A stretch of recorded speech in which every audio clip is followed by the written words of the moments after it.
very special Over the Culture. It's June 7th, 2020.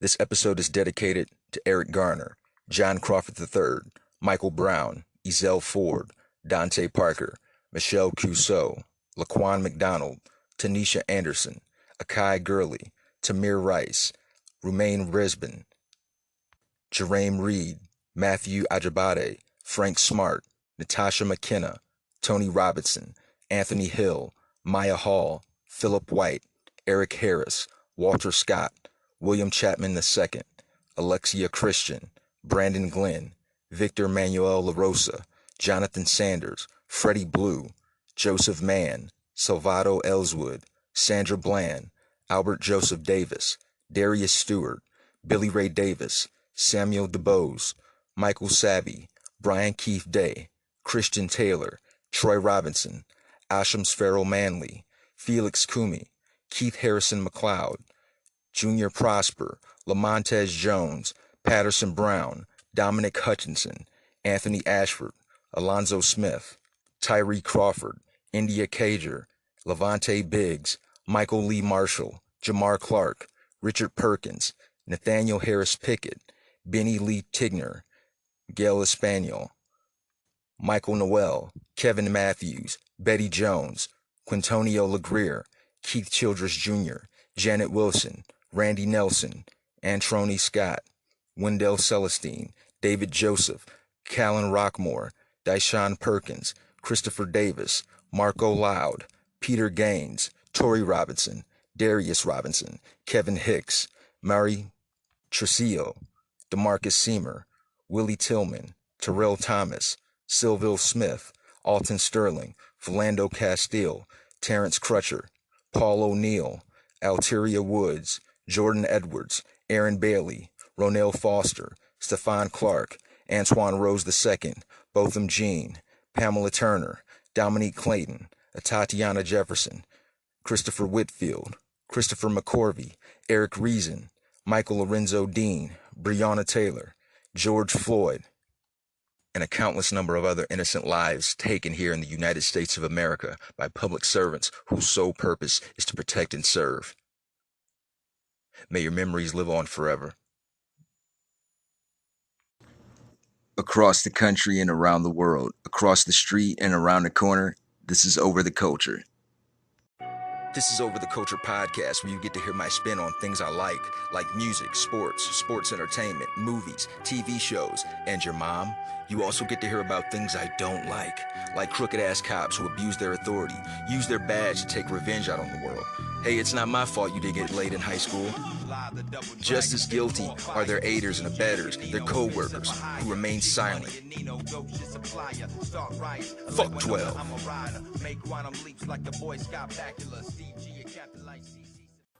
What's up, everybody? I'm your bastard of ceremonies, the one gig kid, Pat Stay Black, Alex Treblack, Reefer Sutherland, the most interesting blurred in podcasting, your disinfection injection, your social distancing consultant, Steve G. And this is Over the Culture, bitch. You want to talk some shit?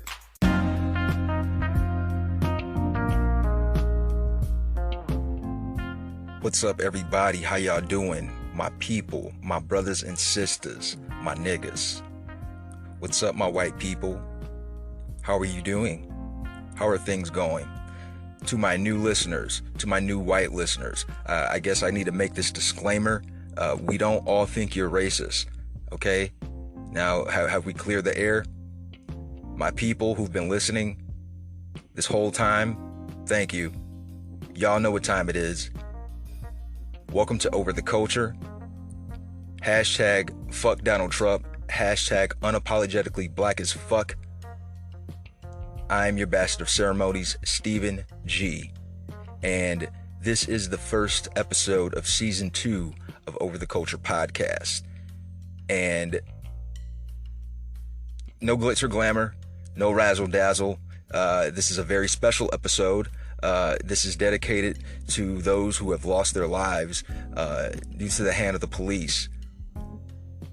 Unarmed, innocent black lives lost to the police.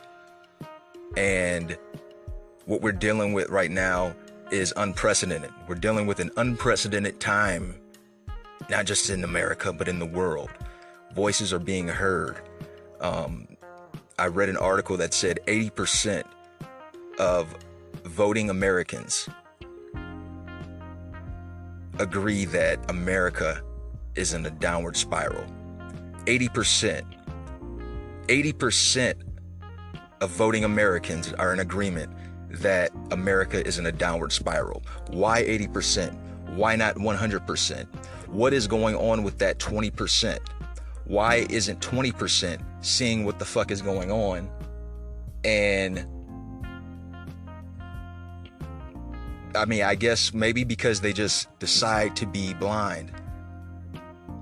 You can show them the light and they'll run and duck their head like some goddamn ostriches. That 20% right there, that 20% are the same people that want their gun rights protected. Those are the same ones that are rioting in front of City Hall so that they can get their haircuts, so that they can get their manis, so that they can get their petties. Social distancing is bullshit to them. Same rules don't apply. I'm above the law. That's that 20%. That 20% is full of Karens. That 20% is full of Kyles drinking their Mountain Dew.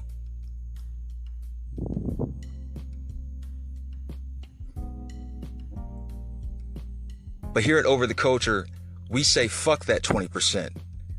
Over the Culture podcast was created because of this 20%. That's partially the reason why Over the Culture podcast was created. We need more voices like Over the Culture podcast saying, fuck you, Karen. Fuck you, Kyle. Fuck you, Donald Trump. It's going to be a toxic boy summer. Future's album came out just in time. Toxic Boy Summer. And on the topic of toxic boys, Tiny Dick Little Hands, he's concerned about shutting everybody's Twitter down. Calling the governors soft. Saying that the governors are soft. They're not handling the business. They need to man up. He's saying this all while sucking his thumb, hiding in a bunker because he's afraid of the looters and the rioters who are losers. They're looters, and they're gonna come and try to kill me and my bullshit family. Yeah. Meet the Trumps. Melanoma Trump. The fucking sex pot former Playboy immigrant of a wife. There's Vodka Trump. Branch Trump. There's his son, eyes too close to my fucking nose, Trump. I don't have imposable thumbs, Trump. And then there's his son, Barron, rhymes with Karen, fucking Trump. Vodka Trump apparently had a commencement speech at one of these universities. I can't remember which one it was, but it was canceled because of comments from her father. Yeah, Vodka Trump, Barron rhymes with Karen. Get y'all's dad. Pat Robertson, the evil Keebler elf looking motherfucker himself. Even Pat Robertson had to get on his little fucking peanut TV show and call out Donald Trump, saying that his response to these recent protests and riots is not cool. His words verbatim. He said, this is not cool. When the evil Keebler elf, and historically, the evil Keebler elf has been blind to everything else Republican presidents have done. He's been so supportive of Republican presidents. From Reagan, Bush Jr. They could do no wrong to the evil Keebler, Pat Robertson. They could have broken to his house and titty fucked his mom, and all is well because they're Republican and Jesus loves his children. But when the evil Keebler elf, Pat Robertson, when he has to speak up on some fuck shit that you're doing, dirty dick, Trump, when he speaks out on some shit that you're doing, I mean, shit has really hit the fan. It's really hit the fan. You're no leader. What kind of leader cowers and hides in his bunker? Obama's like, oh, well, I didn't even know I had a bunker. Nobody even told me about a bunker. But now Trump, somehow he finds the fucking secret bunker and he's hiding with his security blanket, sucking on his thumb, waiting for melanoma to warm his bottle and get his binky ready.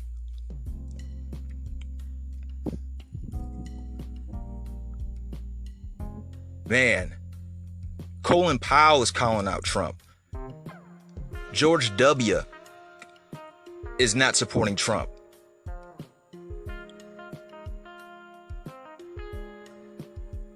Y'all really want this clown going for another 4 years? This is Joe Rogan. It might be pearl clutching at first hearing it, but he had a good point. Trump is the president America deserves right now. This is what you fucking get, Karen, Kyle. This is what it's come to, Karen, Kyle. All of this. They picked the right guy for some fuck shit to fall in his lap. You deserve this, Trump. This country as a collective, this is what y'all deserve. We allowed this shit to happen. We allowed these motherfuckers to get out of their fucking mobile homes and vote and let their voices be heard for the last 4 fucking years. And everything just went haywire. Things weren't so great to begin with when he came into the office. But shit, we weren't seeing this shit. The ball has been dropped numerous times. Numerous times. A jillion times. The ball has been dropped. You've made every possible offense. Double dribble, travel, personal foul, technical foul, flagrant foul. 8 seconds, 3 seconds in the key. 24-second shot clock. Roughing the passer, offsides. Corking the bat. You've done it. Pine tar on the bat. Everything. Nigga. That's you. Every dirty trick. You have so many dirty tricks up your sleeve, dirty dick, that they're falling all over the place for the world to see.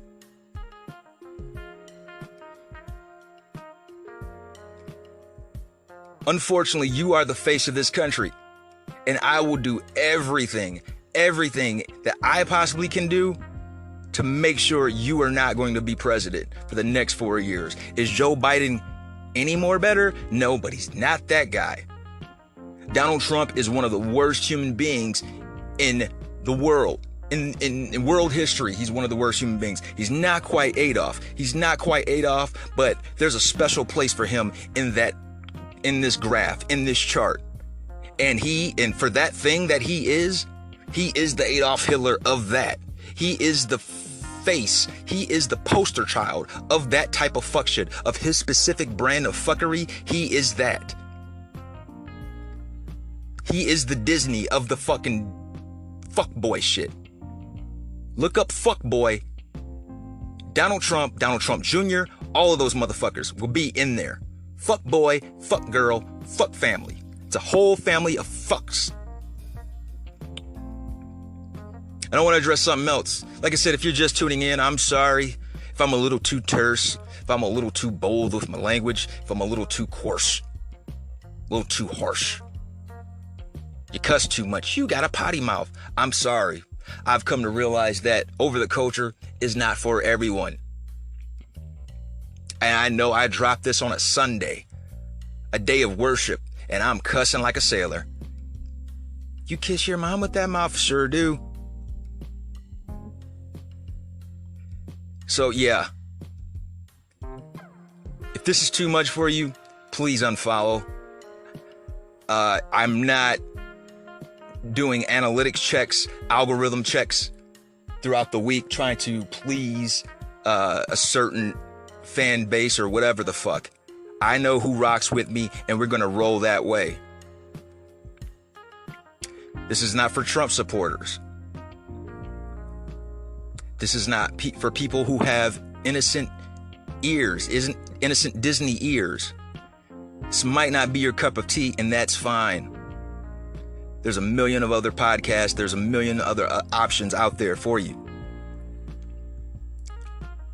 So now that I've got that out the way, I got into a little tizzy over the week with a former coworker, a former associate, and it's regarding the comments about Drew Brees clearly not getting the point. He clearly missed the point of the Colin Kaepernick kneel. They asked what his opinion was, and he says, I'm totally in disagreement with anyone who disrespects the flag and Marines and blah, blah, blah, the special forces and the nigga, that's not what this is about, man. We've said this till we're blue in the face and then some, and people are still coming up with this whole narrative of you're disrespecting the flag, our country, and like, no, nigga, he's using his platform to take a stance on the slaughtering, the butchering, the killing of unarmed, innocent black lives here in America.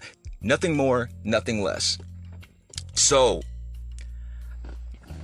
a friend of ours, a mutual friend of ours, posted an article about Drew Brees, his bullshit apology, blase blah, and I commented, it's too late for that player, they're going to light your ass up, which is facts. This is something that I'm just wishing on. I'm hoping that somebody racks him up. This is something that's going to happen. There's a lot of black men in the National Football League who feel strong about what the fuck is going on, who some are directly affected by what the fuck is going on.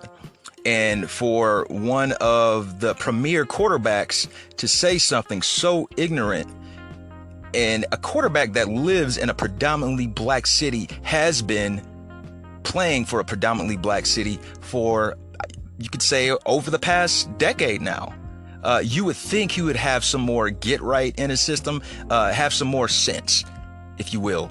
And somebody will light his ass up. There's going to be a missed assignment, an intentional misassignment. It's going to happen. Every other play, just, hey, you got about, hey, his whole line is more than likely, it's probably black. I don't even know what the Saints lineup is, but, and then on the other end, on the defensive end, there's going to be somebody who's going to feel a certain way. So I'm not just saying that to say that. It's going to happen. Somebody's going to light his ass up. And so I'm not even going to say this guy's name. So he replied to my comment saying, well, you're promoting violence and that's a part of the problem, and bitch shit, bitch shit, bitch shit. So I responded, no, I'm not promoting violence. That is not part of the problem. Part of the problem is selective ignorance. Drew Brees had selective ignorance, just like you're having selective ignorance to what the hell is going on. That is the problem, selective ignorance. And he responded with bitch shit, bitch shit, bitch shit, and then he blocked me. Now, what kind of person replies to another person's comment, and before they even get a chance to respond, they say that they're going to block them? You know who does that? A bitch does that. And so the little fucker, he says, you're about negativity, I'm about positivity, so I'm just going to block you. And to that I say, you're full of shit. Person I'm not going to name. You're not about positivity at all. I worked with you for 10 years. Nobody liked you. I'm sure nobody still does like you. People tolerate you at best.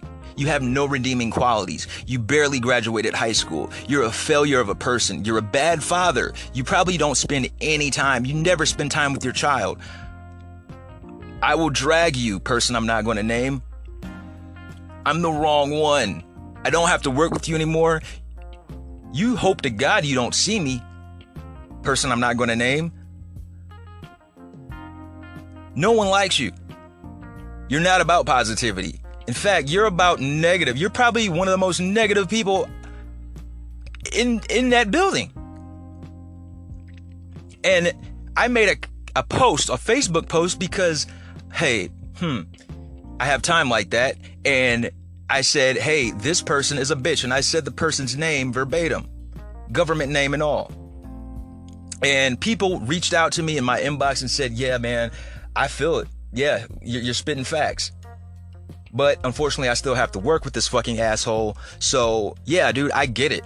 I had to work with the asshole. And you know, a lot of people you just have to fucking tolerate because you want to keep your bills paid. You want to save face. You don't want to rock the boat. And to that, I say, fuck that. I get it. But I don't have to work with this particular fucking asshole. So I'm going to say what I have to say because I had to put up with a lot of shit. And I have a reputation for a no-nonsense person. But what you have to understand is, man, think about the shit that I have to fucking sit on. Think about the shit that I have to bite my tongue on. That I don't speak out on. I speak out on a lot of shit, but man, I had to deal with a lot of shit working with certain people. You have to eat crow sometimes, man, and that sucks because in certain environments, other people can say what they want, do what they want, whenever, however, whatever. No repercussions. And because that's the status quo, because they're a certain race or color or whatever, because they have a certain holding in the company, they can get away with that shit. No repercussions. But hey, it's just one of those things. And to that person, I hope this reaches you in the telephone line. Fuck you. Fuck Drew Brees. He will get lit up. Selective ignorance has no place in 2020. There's too many people who are legitimately ignorant. Drew Brees, you know better. You ain't been knocked upside the head that many times, motherfucker. Fuck your apology. And fuck Roger Goodell's apology. We're talking about he's apologizing to the NFL players from years ago who've been doing this in their own way, doing silent protests, doing kneeling, doing whatever. He's apologizing to the NFL players for using their platform to speak out on the injustice here in America. Fuck you too, Roger good boy Goodell. You're just saving face for your company. You feel like you had to do this. Your knees are in the quicksand, Roger Goodell. It means nothing. And stop putting a bland fucking statement on your apology. Saying we apologize to NFL players. Be specific. Say his fucking name. Colin Kaepernick. Say you're sorry to Colin Kaepernick. He put his career on the line. He put his dream as a young kid. He put that on the line to speak out. He did it for the culture. He did it for his people. And y'all shunned him, blacklisted him, blackballed him. However you want to call it, man. Y'all did that to him. So fuck your apology, Roger Goodell.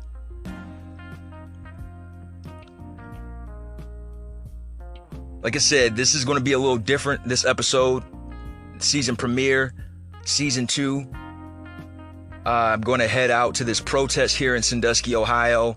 I got to do my part, man. We had a protest last week, and I feel guilty that I didn't attend. I feel like all of our presence here is needed here. If you care about your town, if you care about the people of your town, the well-being, if you want social justice, if you want justice for your town, do your part. And I get it. We're dealing with a pandemic at the same time. Some people have breathing situations where they can't be around a large group of people. To the people who are going out to the protests, play it safe. Just keep your mask on. Try to maintain social distancing while you're peacefully protesting. We're having a get-together here, a rally for George Floyd here in Sandusky at 3 o'clock Eastern, 3 o'clock our time. And I feel like it's a necessity that I be there. Because like I said, like, I didn't go last weekend, and I want to say some shit, man. I want Perkins, specifically Perkins Police, to fucking hear some shit. I want to fucking rock this town, man. No justice, no peace, no racist ass police. And my cohort, that dude Fonny, my partner in rhyme, wasn't available last week. He's not available this week. Apparently he said, fuck your podcast, nigga. No, he didn't say that. He's just a busy guy.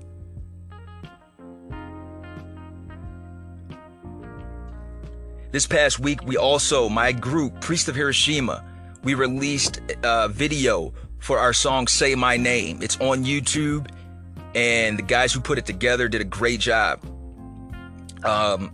It's called Say My Name, and it's what the country is dealing with right now. It's a perfect reflection of the current temperature of this nation. Say My Name is a song dedicated solely to the unarmed, innocent black lives that were taken, slaughtered by police here in the United States of America. So, Say My Name by Priest of Hiroshima. Check that out. And we're going to have some more videos after this one. So, I got a lot more to say about everything going on. And before I do that, I'm going to take a break. And yeah, man, we'll be back after these messages.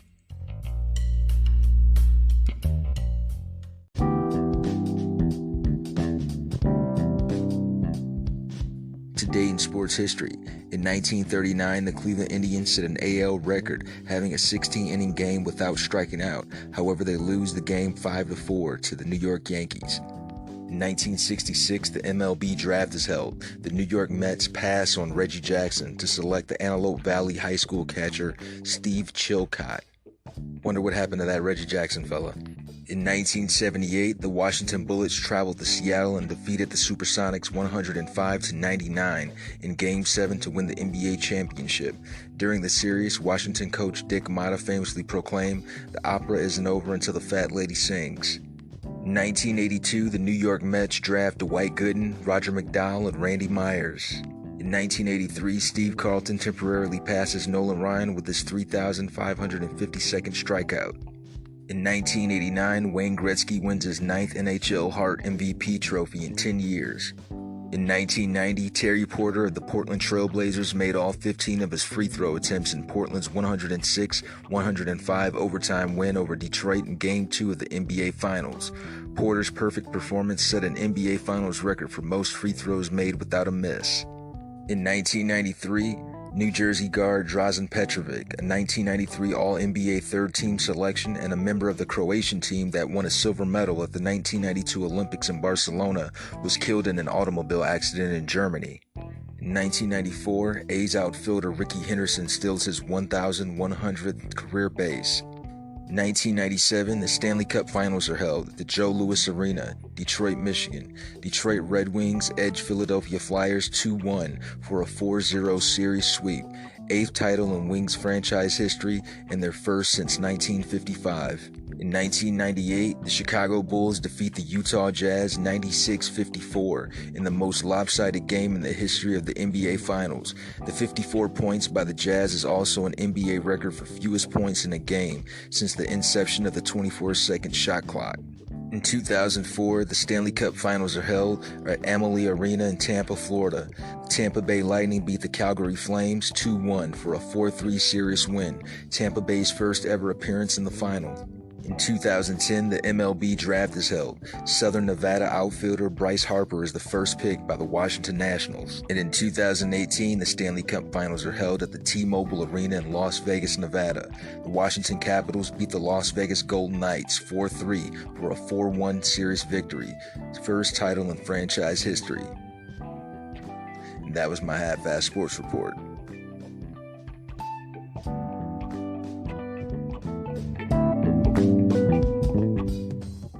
We'll be back after these messages.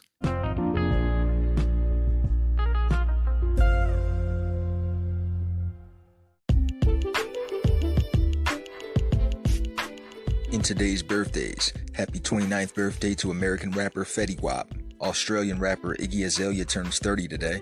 Canadian actor Michael Cera is 32. Two-time Emmy-winning American actor, comedian, and screenwriter Bill Hader is 42. American Basketball Hall of Famer Allen Iverson is 45 today. Practice? American ice hockey player Mike Modano is 50 today.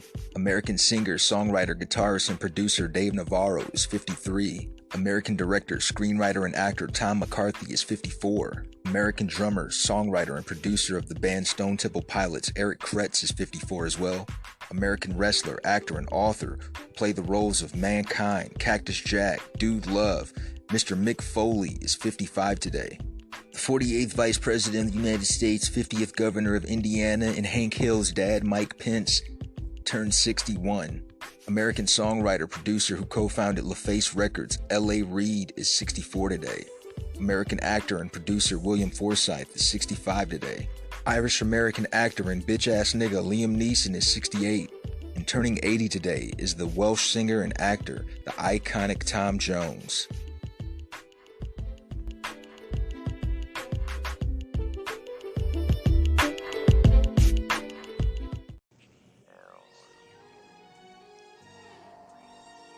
This summer, Walt Disney Studios brings magic and slays the summer. Mickey makes a special announcement. Disney presents Mickey's Coming Out Party. Hop on top with Mickey as he opens up the closet on his coming out journey. Visit his heartwarming tribute to his fierce, mousy mother and witness his transformation into a high-heel strutting power bottom.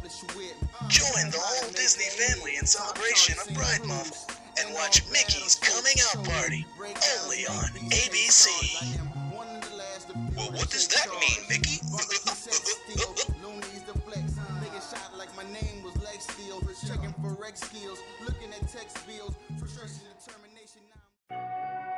If you haven't heard about Anchor, it's the easiest way to make a podcast. Let me explain. It's free.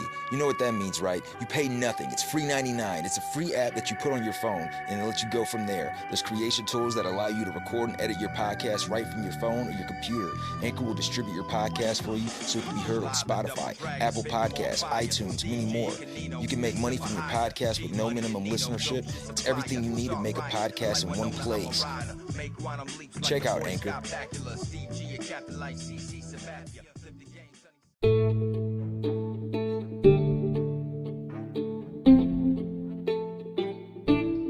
It's me, Coitus, of good old Coitus and Shoes for Little Feet, where we specialize in shoes for little feet. We got white shoes, black shoes, brown shoes, purple shoes, green shoes, red shoes, purple shoes for little feet, cowboy boots for little feet, house shoes for little feet, Crocs for little feet. If you're a grown-ass man with little feet, this is the store for you. So come on down to good old Coitus's Shoes for Little Feet. That's right, good old Coitus's Shoes for Little Feet.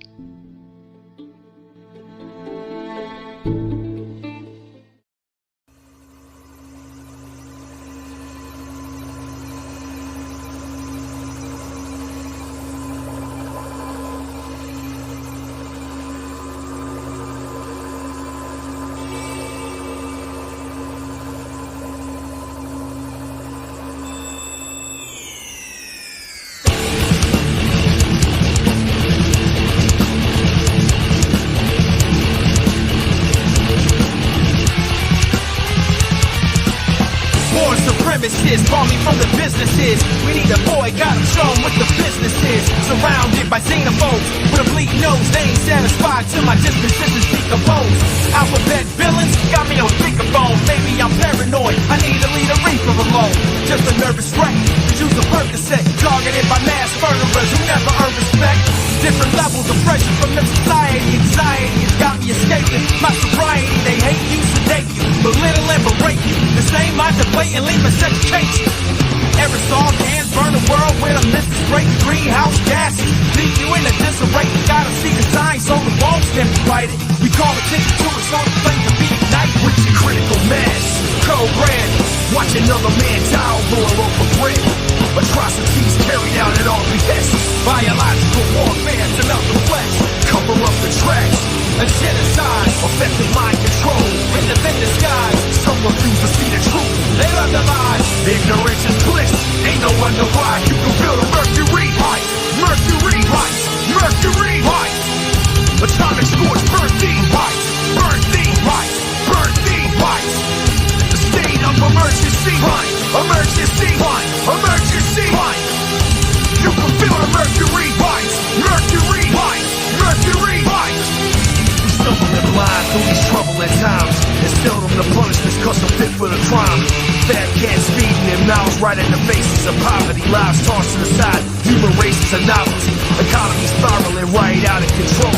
Heated tensions abroad, heated tensions at home. Only a matter of time till we achieve annihilation, lest we hold accountable the criminals in violation. Political families affiliated with Nazis. Successes or failures, Bin Laden or Benghazi. Gotta be certain to keep sight of the nemesis. Congressional sessions full of the whitest supremacists. They label us the enemy of the state, but we ain't got shit on the enemies they create. Sealing our fate, nuclear global combustion. Speeding on a crash course to total destruction. Reaching critical mass, cold brand. Watch another man die over a local grid. Atrocities carried out at our behest. Biological warfare to melt the flesh. Cover up the tracks. A genocide. Effective mind control. In the thin disguise. Some refuse to see the truth. They love to lie. Ignorance is bliss. Ain't no wonder why. You can feel the mercury rise. Mercury rise. Mercury rise. Atomic sports burn thee. Rise. Burn thee. Rise. Burn thee. Rise. State of emergency. Climb. Emergency. Climb. Emergency. Climb. Feel the mercury rise. Mercury rise. Mercury rise.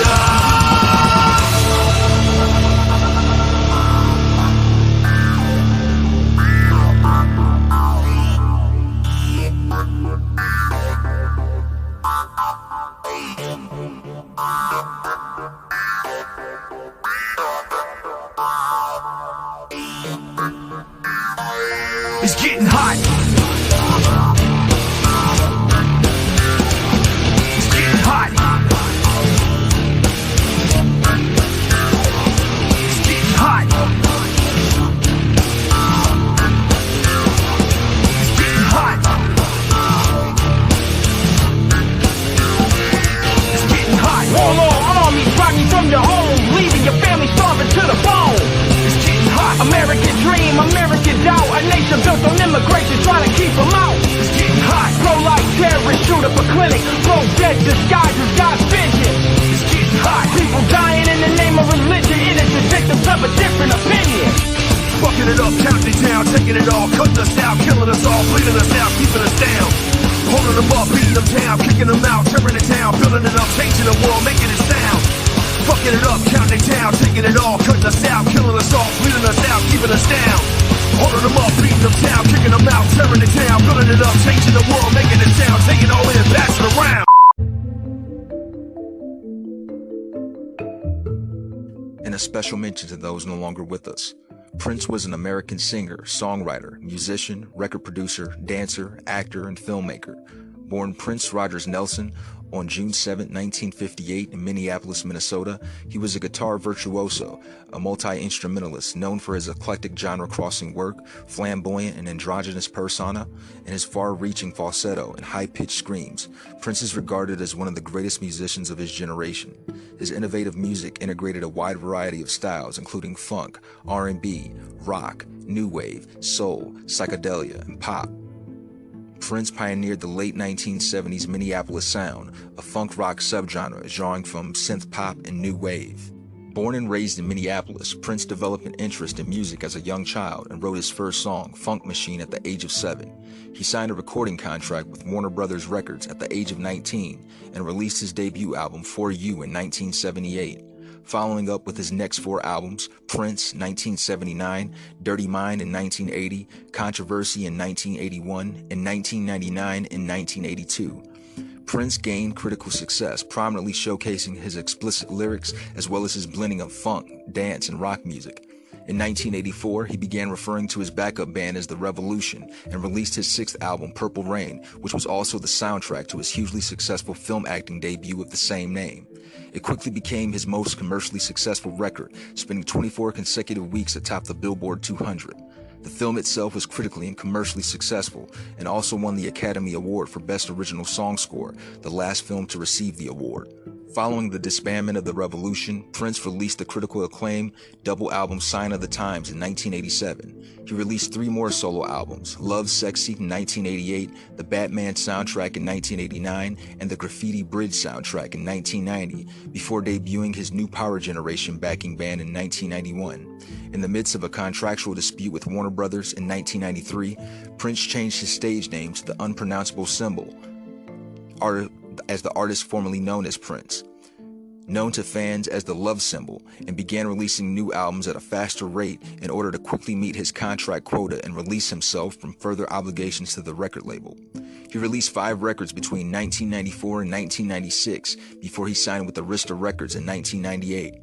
He began referring to himself as Prince again in 2000 and subsequently released 16 albums, including Musicology in 2004, his most successful album of that decade. His final album, Hit and Run Phase 2, was first released on the Tidal streaming service in 2015. In April 2016, at the age of 57, Prince died of an accidental fentanyl overdose at his Paisley Park home and recording studio in Chanhassen, Minnesota. He sold over 100 million records worldwide, ranking him among the best-selling music artists of all time.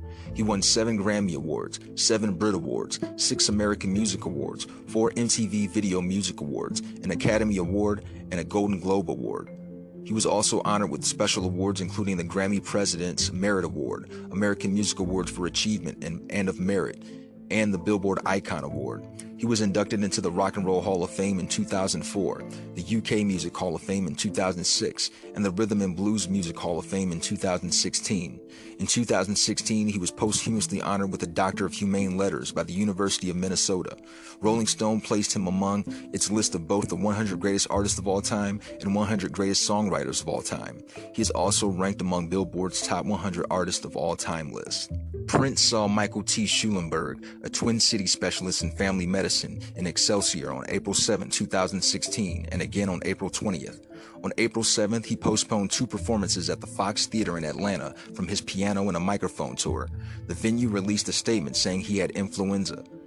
He rescheduled and performed his final show on April 14th, even though he was still not feeling well. While flying back to Minneapolis early the next morning, he became unresponsive and his private jet made an emergency landing at Quad City International Airport in Moline, Illinois, where he was hospitalized and received Narcan, a medication used to block the effects of opioids, especially following an overdose. Once he became conscious, he left against medical advice. Representatives said he suffered from dehydration and had influenza for several weeks. Prince was seen bicycling the next day in his hometown of Chanhassen. He shopped that evening at the Electric Fetus in Minneapolis for Record Store Day and made a brief appearance at an impromptu dance party at his Paisley Park recording studio complex, stating that he was feeling fine. On April 19th, he attended a performance by singer Liz Wright at the Dakota Jazz Club. On April 20th, 2016, Prince's representatives called Howard Kornfeld, a California specialist in addiction medicine and pain management, seeking medical help for the star. Kornfeld scheduled to meet with him on April 22nd, and he contacted a local physician who cleared his schedule for a physical exam on April 21st. On April 21st at 9:43 a.m., the Carver County Sheriff Office received a 911 call requesting an ambulance be sent to Prince's home at Paisley Park. The caller initially told the dispatcher that an unidentified person at the home was unconscious, then moments later said he was dead, and finally identified the person as Prince. The caller was Kornfeld's son, who had flown in with buprenorphine that morning to devise a treatment plan for opioid addiction. Emergency responders found Prince unresponsive in an elevator and performed CPR, but a paramedic said he had been dead for at least 6 hours, and they were unable to revive him. They pronounced him dead at 10:07 a.m., 19 minutes after their arrival. There were no signs of suicide or foul play. A press release from the Midwest Medical Examiner's Office in Anoka County on June 2nd stated that the star had died of an accidental overdose of fentanyl at the age of 57. The fentanyl that led to his overdose was contained in counterfeit pills made to look like a generic version of the painkiller Vicodin. The question of how and from what source Prince obtained the drug that led to his death has been the subject of investigations by several law enforcement agencies. A sealed search warrant was issued for his estate, and another unsealed search warrant was issued for the local Walgreens pharmacy. On April 19, 2018, the Carver County attorney announced that the multi-agency investigation related to the circumstances of the star's death had ended with no criminal charges filed. Following an autopsy, his remains were cremated. On April 26, 2016, Prince's sister and only full sibling, Tyka Nelson, filed court documents in Carver County to open a probate case stating that no will had been found. As of his death, the twice-divorced Prince was neither married nor known to have fathered any surviving children. Under Minnesotan law, in the absence of a will, this meant that in addition to his full sister, Prince's 5 half-siblings also had a claim to an estate totaling millions of dollars and including real estate, stocks, and cars. Within 3 weeks of his death, 700 people claimed to be half-siblings or descendants.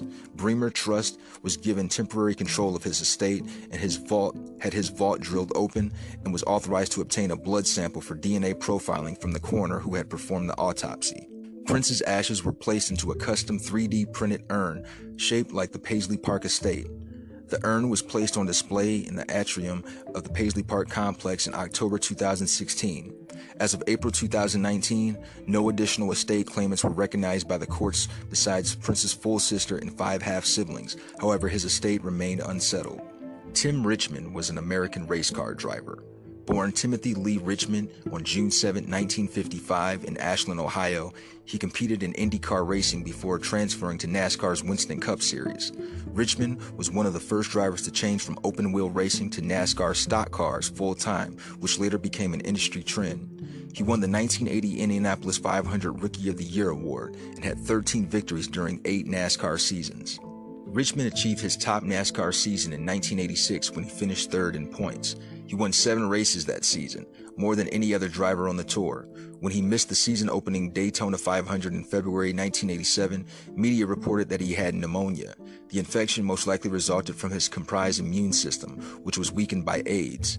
Despite the state of his health, Richmond competed in 8 races in 1987, winning 2 events and 1 pole position before his final race in August of that year. He attempted a comeback in 1988 before NASCAR banned him for testing positive for excessive over-the-counter drugs, ibuprofen and pseudoephedrine. NASCAR later announced they gave Richmond a new test and tested negative. Richmond filed a lawsuit against NASCAR after NASCAR insisted they wanted access to his entire medical record before they would reinstate him. After losing the lawsuit, Richmond withdrew from racing. NASCAR later stated their original test was a bad test. Richmond grew up in a wealthy family and lived a freewheeling lifestyle, earning him the nickname Hollywood. In describing Richmond's influence in racing, Charlotte Motor Speedway president Humpy Wheeler said, "We've never had a race driver like Tim in stock car racing. He was almost a James Dean-like character. When Richmond was cast for a bit part in the 1983 movie Stroker Ace, he fell right in with the group working on the film," said director Hal Needham. Cole Trickle, the main character in the movie Days of Thunder, played by Tom Cruise, was loosely based on Richmond and his interaction with Harry Hyde and Rick Hendrick. Richmond fell ill the day after the 1986 NASCAR annual banquet during a promotional trip to New York City. He was not well enough to begin the 1987 NASCAR season despite lengthy hospitalization in Cleveland and further rest at home. When Richmond missed the Daytona 500, his condition was reported as double pneumonia. Media later reported that he had acquired immune deficiency syndrome, better known as AIDS. He returned to Pocono for the Miller High Life 500 during the middle of the year. Starting 3rd, he led by the 5th lap and ultimately led 82 laps, including the final 46, to win the race by 8 car lengths over Bill Elliott. In the middle of the race, Richmond's car suffered gearbox problems. Because he could only use the 4th gear, he had to use that gear to slowly exit the pits. Richmond was emotional after the victory, saying, "I had tears in my eyes when I took the checkered flag. Then every time anyone congratulated me, I started bawling again." Richmond earned a victory in the next race at Riverside and made his final 1987 start at Michigan International Speedway's Champion Spark Plug 400 that August, finishing 29th with a blown engine. He resigned from Hendrick Motorsports in September 1987. Although Richmond attempted a comeback in 1988, NASCAR suspended him for testing positive for banned substances. Days later, the substances were identified as Sudafed, a non-prescription over-the-counter allergy medication, and Advil, an over-the-counter pain reliever. In April 1988, Richmond sued NASCAR over the suspension. In the 2010 ESPN documentary film Tim Richmond to the Limit, Bill France Jr. of NASCAR acknowledged that it was not a good test. NASCAR also demanded he release his medical records to them, which he refused. Although he retested that later that year and was reinstated, he could not find a car to drive. In his final public appearance in February 1988, Richmond denied that he abused drugs and said that a mistake had been made in his drug test. His suit with NASCAR was settled out of court, the term sealed. Richmond withdrew into his condo in Florida. There were by then rumors of HIV and AIDS, which he denied. He was later hospitalized in West Palm Beach. ESPN sent a get-well-soon card to Richmond when it aired the July 1989 NASCAR race at Pocono.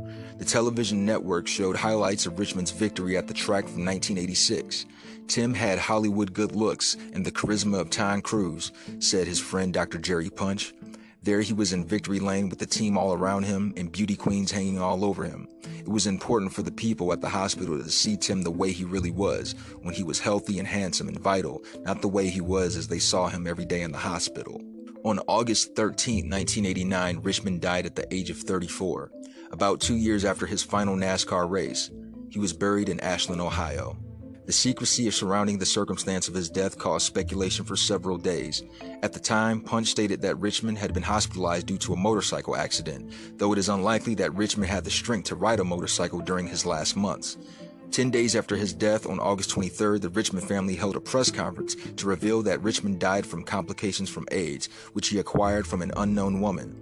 Richmond's physician, Dr. David Dotson, said, "There's no way of knowing who that woman was. Tim was a celebrity with a lot of charisma, a handsome guy. He naturally attracted a lot of women." Punch later claimed that more than 90 drivers and personnel underwent HIV testing in the wake of Richmond's death. Bert Sugar was a boxing writer and sports historian, recognizable by his trademark fedora and unlit cigar. He was born Herbert Randolph Sugar on June 7, 1936 in Washington, D.C. On March 25, 2012, Bert Sugar died from cardiac arrest at the age of 75. His family was at his bedside at Northern Westchester Hospital in Mount Kisco, New York. Prior to his death, Sugar had been battling lung cancer. Ernie Roth was an American professional wrestling manager, known by the ring names the Grand Wizard of Wrestling and Abdullah Farouk. Ernie Roth was an American professional wrestling manager, known by the ring names Grand Wizard of Wrestling and Abdullah Farouk. Born Erwin Ernie Roth on June 7, 1926, in Canton, Ohio, he wasn't a wrestler himself due to his small stature. He was noted for his flamboyant outfit of sequin jackets, wraparound sunglasses, and a brightly colored turban decorated with jewels and feathers. He was inducted into the WWE's Hall of Fame class of 1995. According to former WWE referee and wrestler Dangerous Danny Davis's autobiography, Roth was also in charge of helping get the ring to all shows. The position was eventually taken over by Davis himself after Roth's death. On October 12, 1983, Roth died of a heart attack.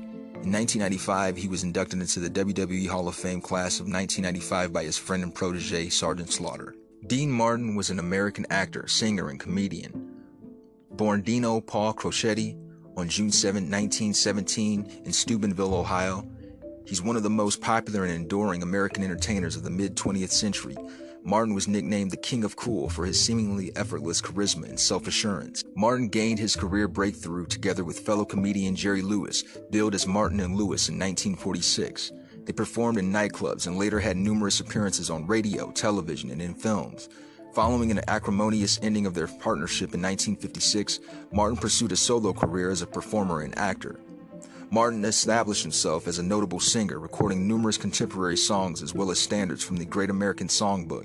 He became one of the most popular acts in Las Vegas and was known for his friendship with fellow artists Frank Sinatra and Sammy Davis Jr., who together formed the Rat Pack. Starting in 1964, Martin was the host of the television variety program The Dean Martin Show, which centered on Martin's singing talents and was characterized by his relaxed, easygoing demeanor.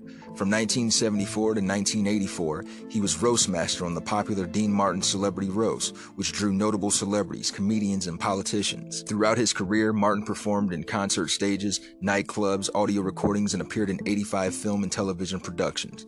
His relaxed, warbling, crooning voice earned him dozens of hit singles, including his signature songs, Memories Are Made of This, That's Amore, Everybody Loves Somebody, You're Nobody Till Somebody Loves You, Sway, Ain't That a Kick in the Head, and Volaire. Martin was a heavy smoker, was diagnosed with lung cancer at Cedars-Sinai Medical Center in September 1993, and was told that he would require surgery to prolong his life, but he rejected it.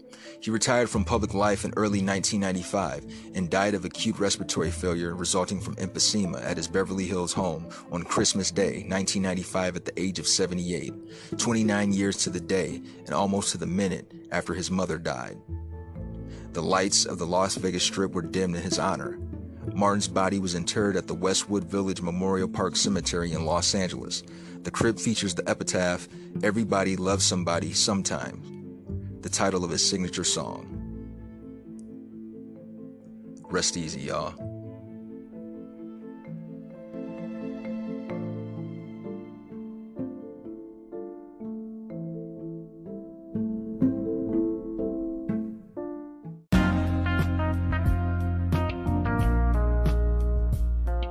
Welcome back to the Season 2 premiere of Over the Culture podcast. This past week was my 1-year anniversary. My first episode was June 2nd, 2019. And it's been a learning experience, for better, for worse. There's definitely a lot more that I need to learn. There's still a lot more room for improvement. I've been doing this whole time on my phone. Got the whole world in my hand. Just one phone. Sometimes I had a tablet to write things, but I've been recording all in my one phone. And if you've been listening this whole time, episode for episode, I wholeheartedly thank you. Now, what have you guys been watching? What have you been listening to? I've been watching Disney Plus, HBO Max, Mad TV on HBO Max, Smart Guy on Disney Plus. I just finished Smart Guy. It's only 3 seasons. Can't believe that show was only 3 seasons. It had so much room for growth. And they didn't get a proper send-off. I just watched the last episode last night, and it's one of those black sitcoms that didn't get a proper send-off. Little disappointed by that. The very last episode, TJ, the young smart kid, the smart guy, he is at a little party of his peers, kids his age, and he falls in with the bad kids, and they're drinking beer, and the mom of the party, she calls TJ's dad saying she's concerned some of the kids were drinking. TJ lies to him, and yeah, his dad he eventually finds out the truth, and he punishes him forever. Punish the nigga forever. And then he finally saw the error in his ways. He apologized, cue the TGIF theme song or Disney theme music or whatever, and all is forgiven, all is forgotten. And then that's the final fucking episode, man. All of the main cast members are still alive. Taj Mowry, Jason Weaver, Omar Gooding, Essence Atkins, the dad. It's not too late, Disney. It's not too late for a Smart Guy revival. They deserve better. It was actually a solid sitcom. And the dad on Smart Guy is one of the best, in my opinion, one of the best TV sitcom dads, because he held it the fuck down. 2 sons and a daughter, and he's single dad, and his kids weren't bad. Seemed to have decent heads on their shoulders. You know, the Jason Weaver's character, the older brother, he was kind of dim-witted, about the ladies, and, typical teenager shit. For the most part, yeah. Shout out to that dad. Floyd Henderson, that was the character's name, played by John Marshall Jones. I wanted to make sure I got the brother's name. Yeah, he deserves props, man. Floyd Henderson, the patriarch of the Henderson family. Bring back Smart Guy, Disney. We got a voice, people. Believe it or not, we can make things happen. Through the power of the internet, they brought Betty White on the SNL to be a host in her 80s. Through the power of our voices on the internet, social media, let's bring back Smart Guy. And while we're at it, let's try to get My Brother and Me back. Although I do believe the mom on My Brother and Me passed away some years ago. I want to say in the early 2000s. It's unfortunate. But that's what I've been watching. It's time to move to another 90s show. I'm between Boy Meets World and Drew Carey show. I kind of cracked a dent in Boy Meets World, so try to finish that. That's probably where I'm going to go next. Go between that, Mad TV, Looney Tunes. Sounds like a plan. I've been watching wrestling lately, just, old school ECW. I'm going in a row, going in order. The current product, it sucks. It sucks when they had a crowd. It sucked when they had an audience. They're trying to get back to normal. Even when they're normal recently, that wasn't good TV. But I digress. Been listening to a lot of Future lately. His album just came out. Been listening to Freddie Gibbs. His album just came out, Alfredo. It's really good. If you like Freddie Gibbs, you're going to like this album. There's features with Rick Ross, Benny the Butcher, Conway.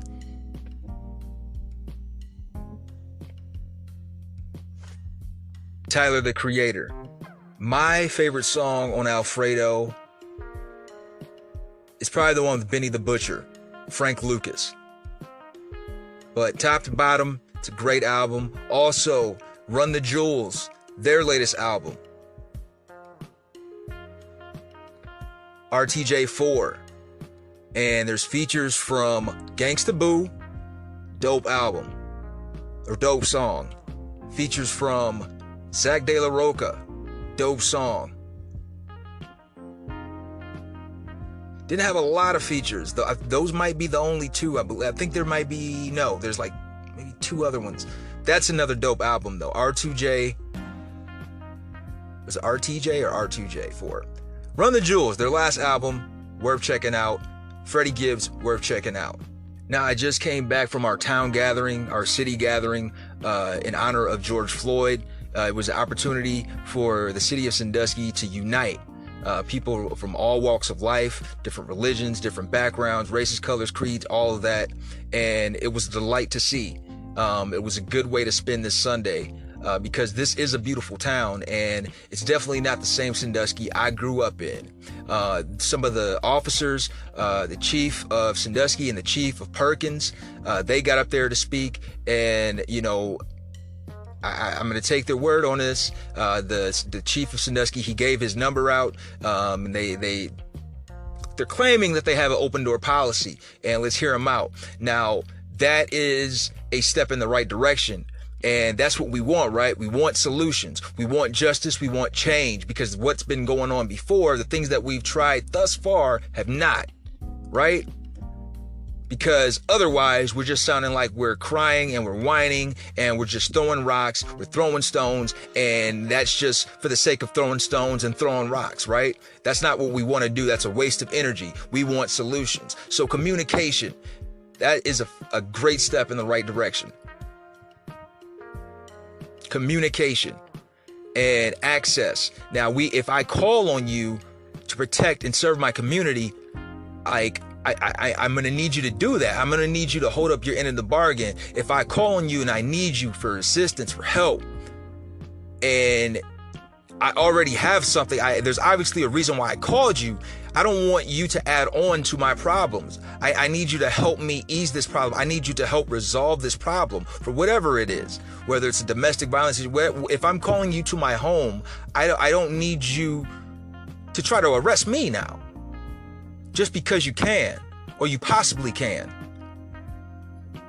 And it's refreshing hearing from the words of officers themselves that, hey, we should not take these badges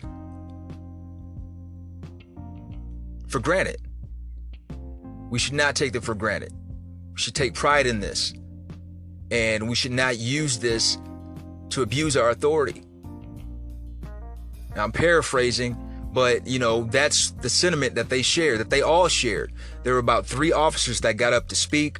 There were some elder statesmen of Sandusky, born and raised here, who want a better outlook here for the people of Sandusky. Our commissioner, Blake Harris, he put the whole thing together, and props to Blake Harris. He's a young brother. He's younger than me, actually.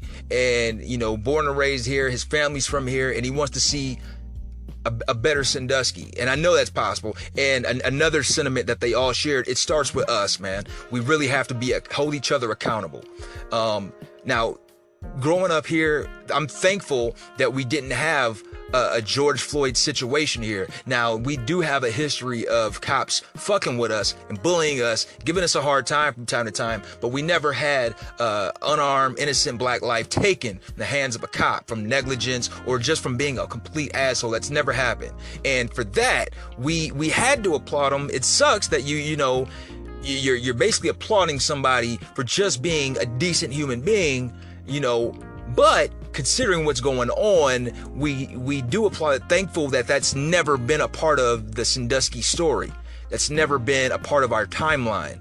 Like I said, we've had some instances where we've had some run-ins, some bullshit cops going on, but justice was served over time. And Sandusky is a place that's pretty diverse. Considering the size of the town in the Midwest America, it's a fine mixture of black, white. We got some Latino, we got some Asian. I mean, it's a fair representation of the overall population of this country. It's predominantly white, but we do have a black population. We grew up together. We played on the same basketball teams, football teams. We went to the same classes. Our parents know each other. Our parents grew up together. Our parents went to high school together, played on ball teams together. Our parents' know each other. And what I saw today reflected that, man. And that was beautiful.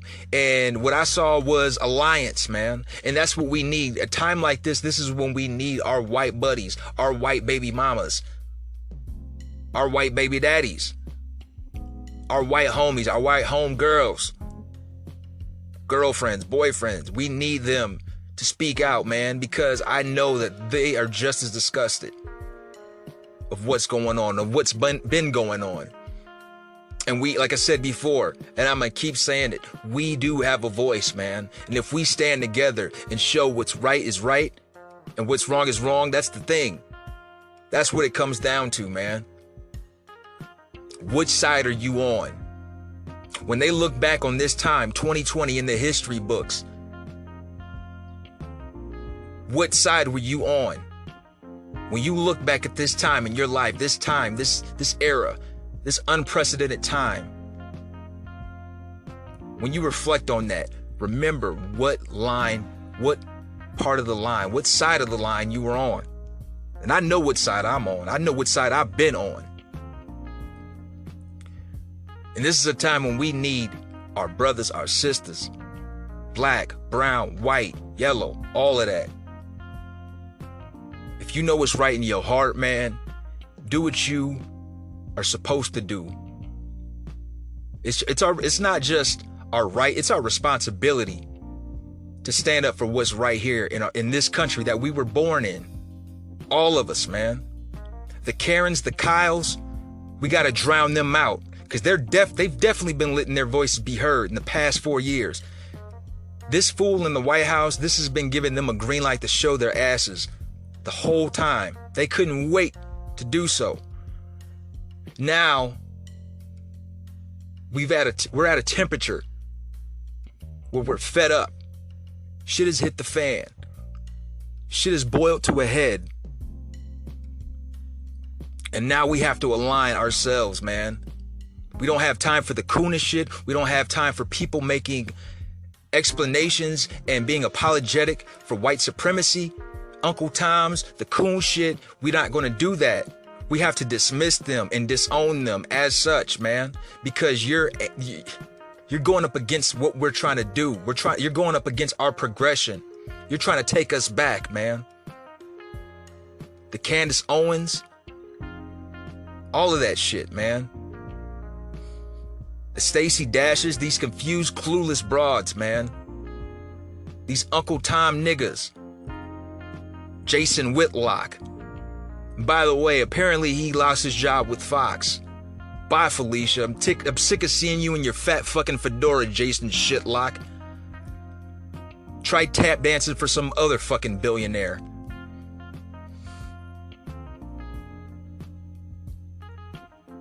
And speaking of fat fucks, let's get back to Doughboy in the house.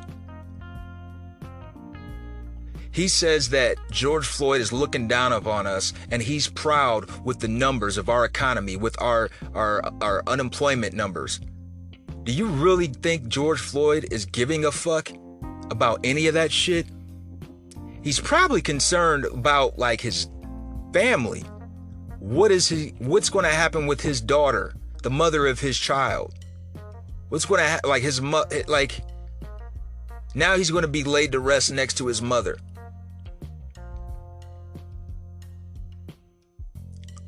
There's a lot of things that transpired in the last 24 hours of George Floyd's life, and you think his main concern is about the fucking economy of the United States of America? Your head is so far up your ass, you can't even breathe straight.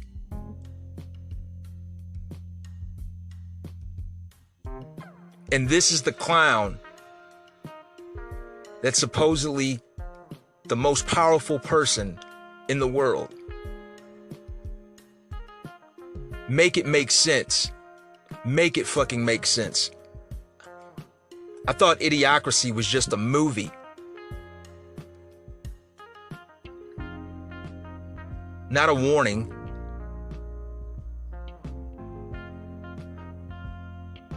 But the people of Sandusky that showed up, it was a beautiful thing, man. And like I said, we want solutions, because if we don't have solutions, there's no end game, then all of this is just for naught. And it was a peaceful thing. No one got caught up in no kind of violence, none of that, man. We wanted to hear some keynote speakers say some things amongst a diverse group of people here in the city of Sandusky, Ohio. And we did just that, man. And the people that are looting out there, they're getting thrown in the same mix as the people who just want to have their voice heard. And that is confusion. That causes dysfunction, chaos. And they're not all black people looting. It's just only black people getting accused of it. They're just putting black face to it because Black Lives Matter. And that's the flip side of Black Lives Matter. Initially, it started off with good intentions to bring awareness to what we're dealing with, the black people's plight. And then it got co-opted along the way. And now it's being looked at as a hate group. When we know that's a goddamn lie. We here at Over the Culture know that's a fucking falsitude. But that's the game they play. So whenever these events happen where the Black Lives Matter, the people who want to do right, the people whose voices, they just want their voices heard, when they get together and start these events and, you know, they protest, and especially if it's a peaceful protest, you're going to have these people, some of them white, some of them not black, some people who just want to get some free vans, some free fucking TVs, some free Nintendo, whatever the fucks, man. Some Switches, some Nintendo Switch. Some people just want to go out for photo ops. Some people are faking the funk. Unfortunately, we can't control that, man. There's always going to be that. But like I said, it's our responsibility to stand for what's right, man. And what's going on in the White House has not been right. It's all kinds of wrong. He's probably... Actually, I know he's the worst leader in the world. In my lifetime, he might be the worst. I know for sure he's the worst in my lifetime. And before I go, I've seen the series Filthy Rich, going over Jeff Epstein on Netflix. If you haven't seen it, watch it, because their boy, Tiny Dick Little Hands, Trump, he's in there. And when shit hit the fan with Jeffrey Epstein, all of his associates are claiming they knew nothing about, they weren't acquaintances. They're not friends, even though there's pictures with Jeffrey Epstein and Donald Trump. There's pictures with him and the Clintons. And then when he got arrested and charged and convicted of everything, oh, well, I stopped talking to him years ago, and he's a very nasty person. Very nasty. There's just something not right about him. Nigga, there's not something right about you or anybody that you fuck with. You're just as fucking bad, just as fucking shady.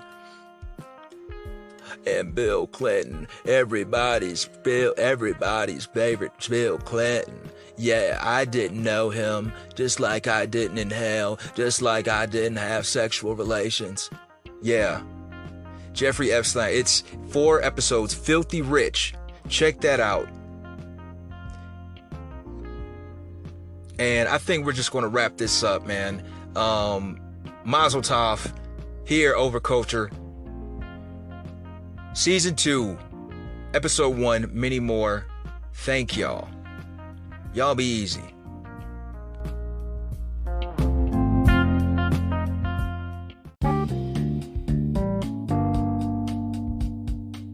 Today in entertainment history.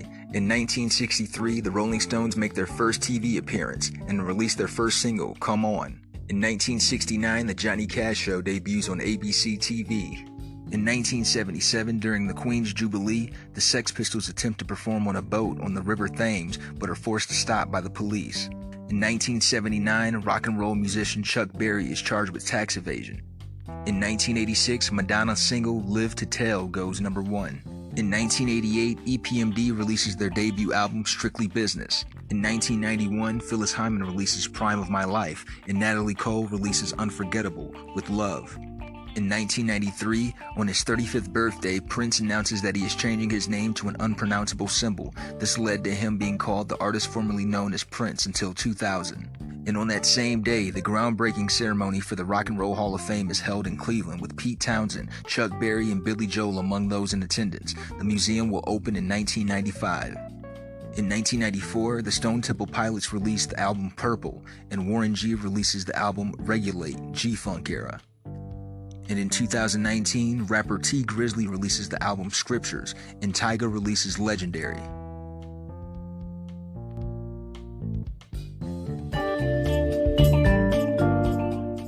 Ohio.